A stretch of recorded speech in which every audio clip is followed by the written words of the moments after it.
Told you not to sell. I worry about it a good. Pets.com. Do you happen to own index funds in your portfolio? Maybe SPY from State Street or VOO from Vanguard or IVV from BlackRock?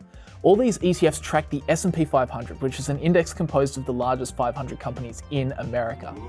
Whatever the S&P 500 gets, these ETFs get too, minus fees. Now, this strategy is well known as passive investing, not trying to beat the market, but just spreading your bets and accepting the average market return. Well, what if I told you there might be a major problem with this method of investing, one that could potentially be fueling the largest stock market bubble the world has ever seen?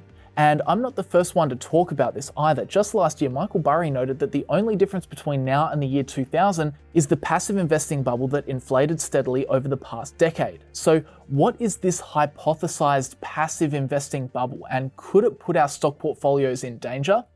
Well, let's get some context going first. As I said, passive investing is the common stock market strategy of buying market tracking index funds or ETFs and simply buying them periodically over a long period of time. For example, over the long run, the S&P 500 index has averaged roughly 10% per year. So passive investors, instead of trying to beat the market, accept that 10% is a pretty decent return, and they will pick one of these large S&P 500 index funds, accept the average, and hope that the future looks somewhat similar to the past.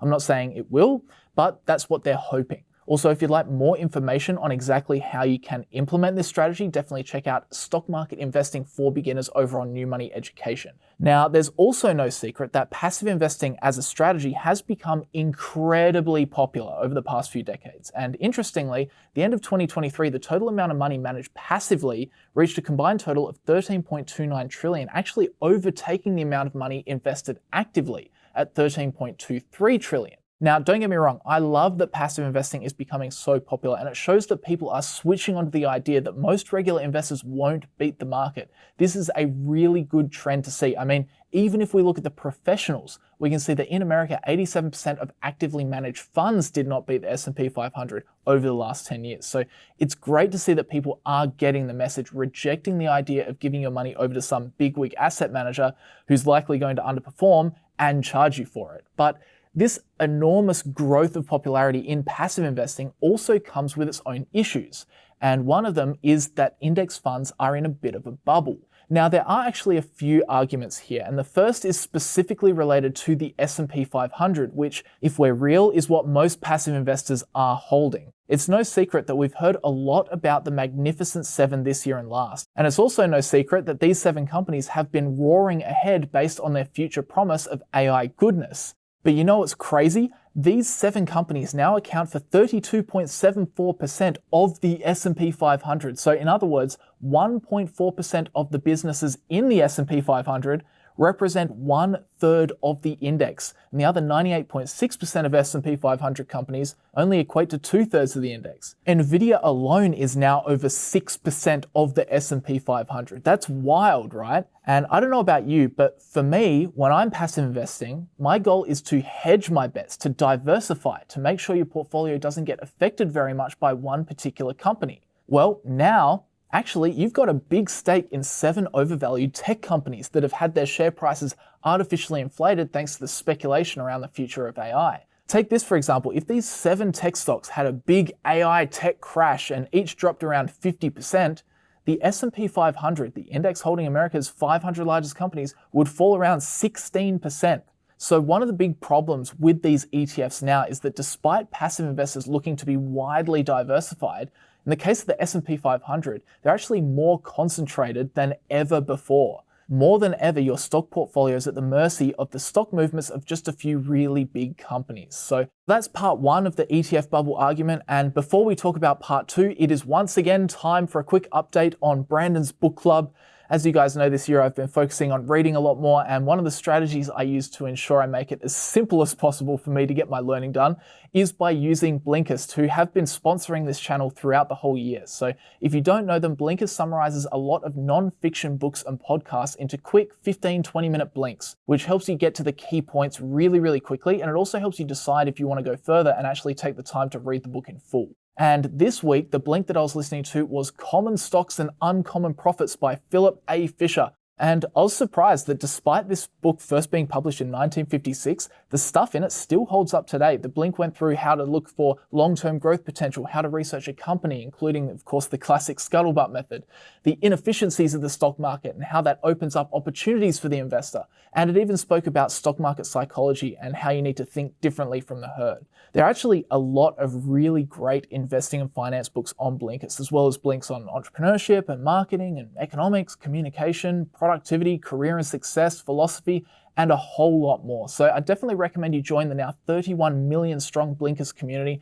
And if you sign up with my link in the description box or the pinned comment, or follow the QR code on screen, you'll get started with a 7-day free trial. And if you like what you see, you can use those links to score 40% off Blinkist annual premium. So thanks very much to Blinkist for sponsoring. Check the link below to subscribe, and let's get back to the ETF bubble. So we spoke about the concentration of the market and the 7 tech companies really inflating the S&P 500's market cap. But there is actually another contributor to this idea of a passive investing bubble, and it comes down to the nature of the strategy itself. You can think about what's going on when people invest passively. What are the goals of passive investors or index investors buying, say, the S&P 500? Well, their goal is to invest in the largest 500 companies in America on a regular schedule, no matter what's happening in the stock market or in the broader economy. And to expand this idea further, what this really means is that money is being invested in these companies regardless of their business performance. Think about it this way. If I look at Microsoft, for example, look at the top 3 largest shareholders. Number 1 isn't Bill Gates or Satya Nadella, it's Vanguard.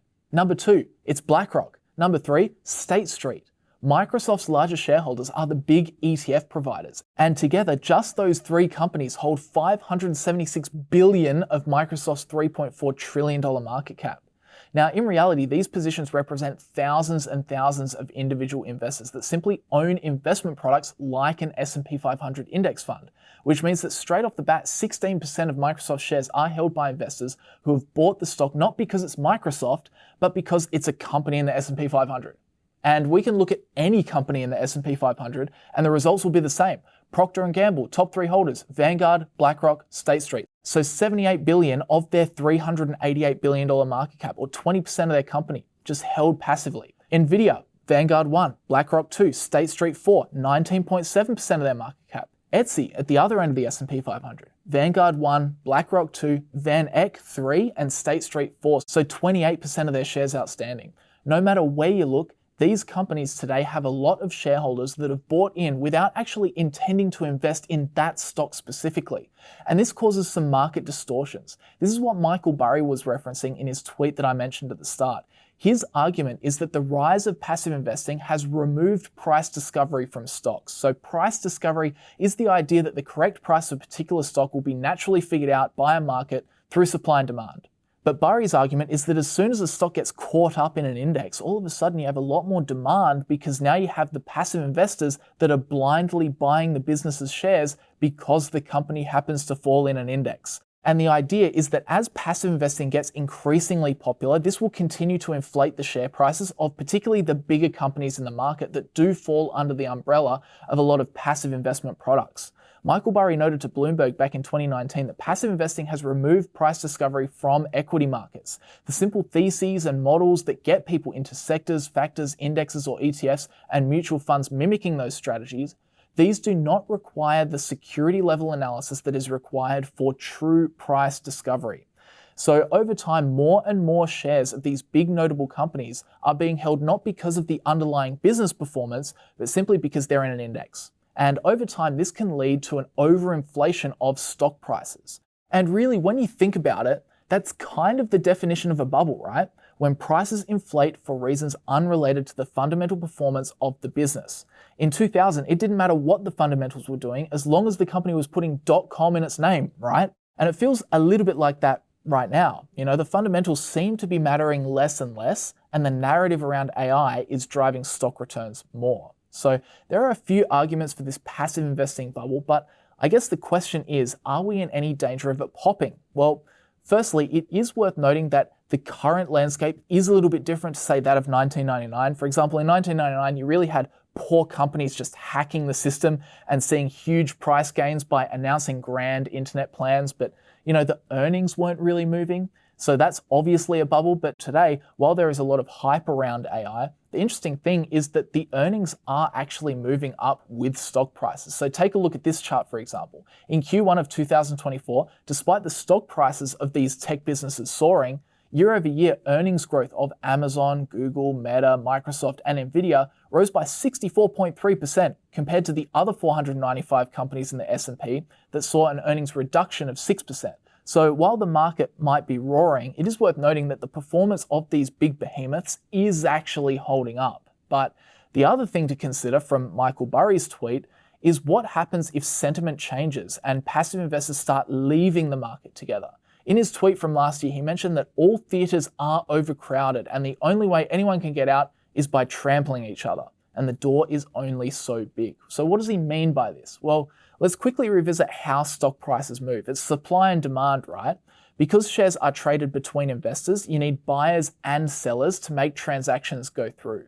So if there are a lot of buyers and not a lot of sellers, the share prices rise, and vice versa. If you have a lot of sellers but not many buyers, then the share price will be set by the most desperate seller. Now, what Michael Burry is saying is that because of passive investing, there are a lot of shareholders that hold the stock without even really knowing why they're there. They just hold the stock because they're on some dollar cost averaging plan. So suddenly, there are a lot more people in the theater, but because every stock transaction still needs someone on the other side of the deal, Burry is concerned that if the market drops and spooks a lot of average Joe investors out of the market, you might have this situation where there is a lot of people trying to get out of the theaters, but in the stock market, for someone to leave the theater, you need to convince another person to come in. So if people in the overcrowded theater start to smell smoke and a certain number of people decide to head for the exit, well, it could cause a big crash in the share price because there simply won't be many people willing to come in and take your seat. So because all the theaters are so overcrowded thanks to passive investors, this could eventuate to rapid declines in share prices across the board if something were to spook them out of the market. So that's one school of thought. However, there is another thing to think about, and that is that despite a lot of trading activity occurring in and out of these passive funds all the time, this actually doesn't translate to a massive amount of trading volume in those underlying companies that make up the index. And that's because most of the trading of ETF shares happens on the secondary market, aka passive investors simply trading back and forth with themselves. For example, Vanguard found that 94% of the time the trading of ETFs was conducted on the secondary market. So for all that ETF trading volume, 94% of it didn't even touch the underlying stock positions that make up the ETF. But what about if there was a crash? What if there is a lot of selling all at once? Well, in those cases, ETF units do get created or destroyed, and that does cause trading in the underlying stocks. But interestingly, even when you consider the normal activity of creation and redemption, a study conducted by BlackRock in 2017 shows that it's still a very small fraction of overall trading. In fact, they described a case study of Apple, which was at that point the largest company in the world. They noted that in July 2017, a month which saw large inflows into ETFs, 65.9 billion of Apple stock was traded. Although Apple was held by 331 ETFs globally, they found that at least 95% of the stock's trade volume in July 2017 was not directly related to ETF flows. So based on this data, there might be a case that the idea of a passive investing bubble might be a little bit overblown. I think there are concentration risks for sure, with the tech stocks representing 33% of the S&P 500 now, but it looks far less bubbly than say 1999. It's difficult to say whether the rise of passive investing would even cause any significant market distortions if we saw widespread panic. But with that said, definitely let me know what you think down in the comment section below. Also, New Money Education is linked down in the description if you are interested in checking that out and learning how I go about my investing. But with that said, guys, please leave a like on this video if you did enjoy it, subscribe if you'd like to see more, and I'll see you guys in the next video.